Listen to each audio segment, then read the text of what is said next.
నా పేరు శ్రీనివాస్. నేను ఈరోజు అపోలో ఫిష్ ఫ్రై ఎలా చేయాలో చేసి చూపిస్తున్నాను. ముందుగా 2 కేజీల అపోలో ఫిష్ ఫ్రై బోన్లెస్. ఇందులో ముందుగా అల్లం వెల్లిగడ్డ,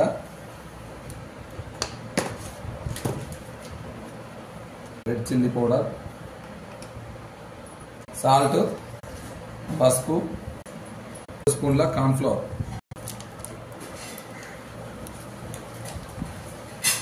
ఒక నిమ్మకాయ పిండి 2 గంటల పాటు పక్కన నానబెట్టాలి. Fish ready.